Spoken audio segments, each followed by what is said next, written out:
I'll show you an ocean of stars just like diamonds, all shining above, where the heavens are beaming and all the world's dreaming of peace everlasting. And ain't it enough? Ain't it enough?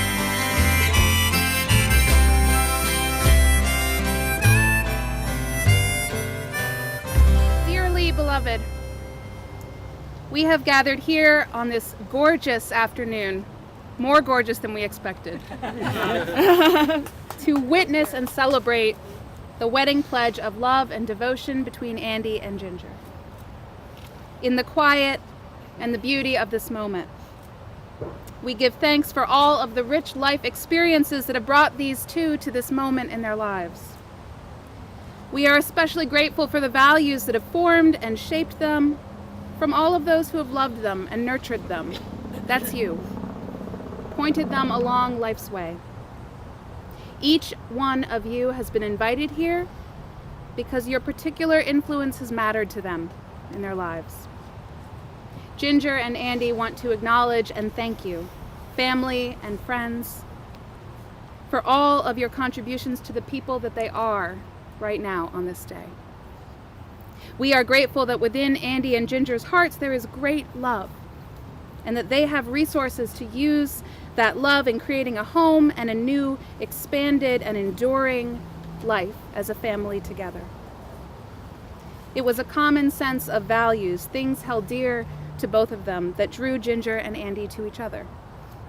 And now these same values, generosity, thoughtfulness, curiosity, and a willingness to find humor in any situation, form the foundation for their marriage. We live in a world in which committed relationships often do not thrive.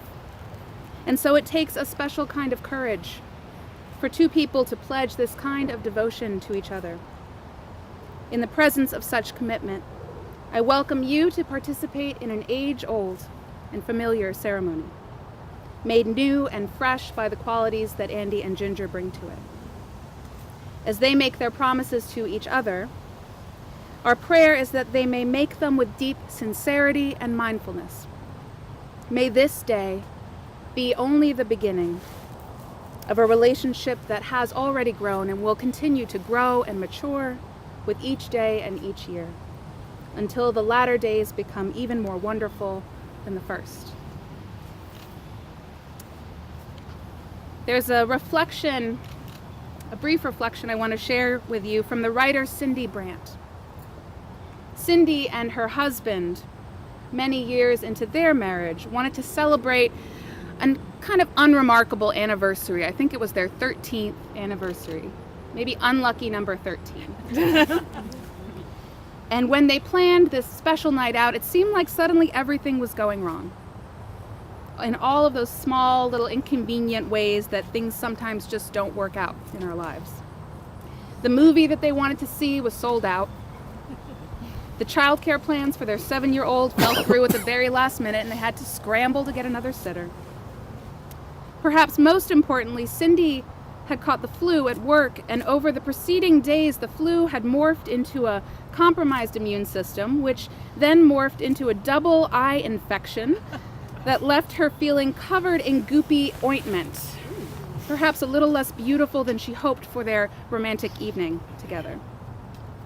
But they finally made it out to a fancy restaurant, and just as they settled in, another young couple was seated next to them, along with that couple's toddler, who proceeded to scream and cry bloody murder the entire dinner that they shared. Reflecting on that anniversary evening, Cindy said, "We long for magical experiences in our lives, where every plan is executed with precision and every dream looks just like we thought it would. Where every emotion we feel is neat and contained and appropriate. But our lives are not Hollywood movies. We are not superheroes. We are oh so ordinary, and our lives are messy. They're frail to disease. They're dependent on other imperfect people. We make mistakes. We wound those we love, And yet this is precisely how we keep our marital vows. We make the choice, despite our imperfections, again and again, to come together. We show up anyway. With every choice we make to be present with each other, we get to proclaim those marriage vows all over again. Each moment that we share, no matter how mundane or even ugly, is a practice of that sacred covenant. This is how we live our messy and beautiful lives. When we can find beauty in the margins, then suddenly life feels full and worth showing up for every single day. What I loved about Cindy's story is that it reminds us that marriage is not about two perfect people vowing to live their perfect lives in perfect harmony together. It is a process of choosing each other, of living fully into your freedom, each of you, every day, to make a choice to love exactly what is here, right now. And so what you do here today is very brave.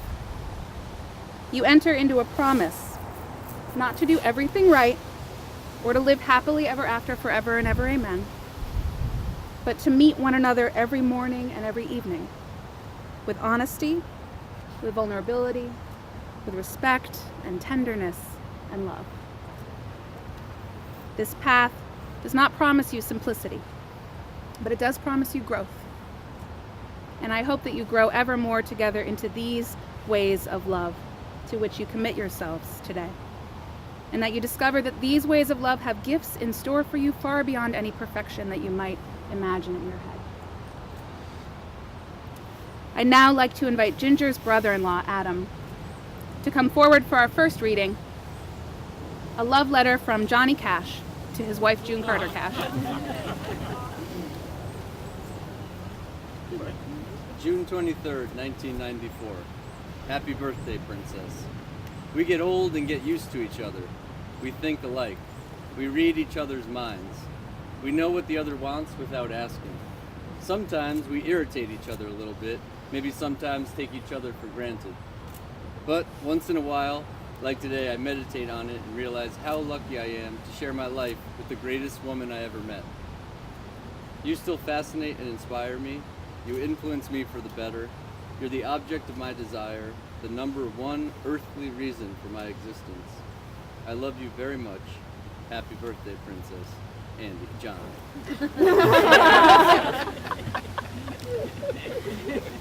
Thank you, Andy.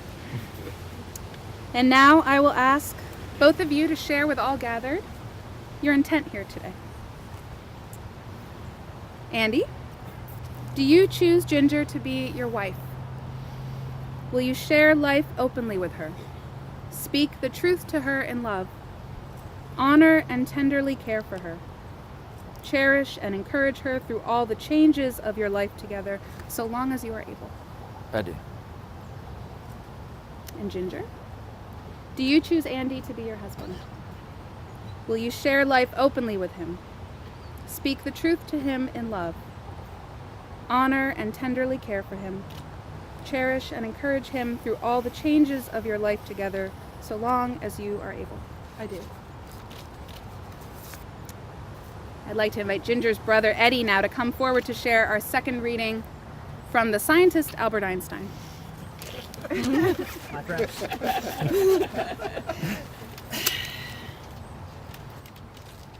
Albert Einstein. Gravitation cannot be held responsible for two people falling in love. How on earth can you explain something in terms of chemistry and physics so important that biological phenomenon such as first love? Put your hand on a hot stove for just a minute and it feels like now. Sit with that special girl for a minute. Oh, sorry. Sit with that special girl for an hour and it seems like just a minute. Now that's relativity.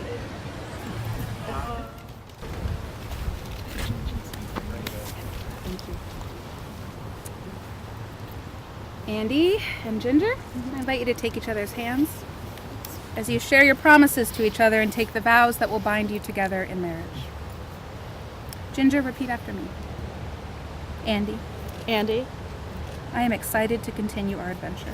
I'm excited to continue our adventure. I will grow with you. I will grow with you. I will strive to be strong and forgiving, I will strive to be strong and forgiving, fair and honest. fair and honest. I will care for you and support you, I will care for you and support you in good times and bad, in good times and bad, and I will love you for the rest of my life. and I will love you for the rest of my life. Now, Andy, repeat after me. Ginger, Ginger, I am excited to continue our adventure. I'm excited to continue our adventure. I will grow with you. I will grow with you. I will strive to be strong and forgiving, I will strive to be strong and forgiving, fair and honest. fair and honest, I will care for you and support you, care for you and support you in good times and bad, in good times and bad. and I will love you for the rest of my life. And I will love you for the rest of my life. You got the rings, right, Andy? Yes. We hope so. These rings will forever be the symbol of the unbroken circle of your love. The ring is an outward and visible sign of an inner commitment, not symbolizing the possession of one person by another, but marking the deep and abiding love that you both share. Love given freely has no giver or receiver, no beginning or no end. And so may these rings forever remind you of the vows that you've taken here today and the ways that they connect you. All right. Yep. Got it. Good. So, Andy, as you place your ring on Ginger's hand, repeat after me.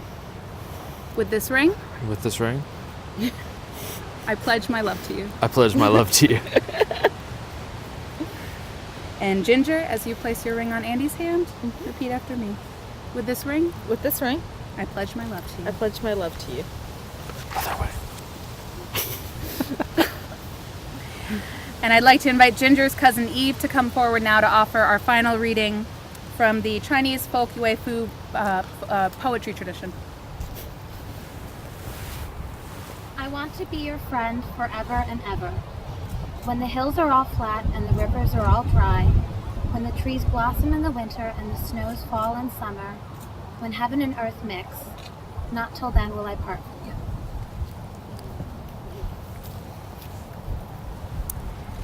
Andy, Ginger, may you remember this moment and the covenant that you have made here today. May life for each of you be enhanced because of the other. May you, in friendship and love, be a blessing and comfort to each other, sharing in joys, consoling in sorrows, and helping each other in whatever you set out to achieve. May you, trusting each other, end up trusting life itself and not be afraid. May your home be a place of happiness and laughter for those who enter it, a refuge of calm and a place where all people can be renewed in each other's company. And may your life together be a source for each of you of peace and love and joy, now and in all of your days. In the presence of all of the beloved friends and family members gathered here, I am delighted to pronounce you husband and wife. You may kiss the bride.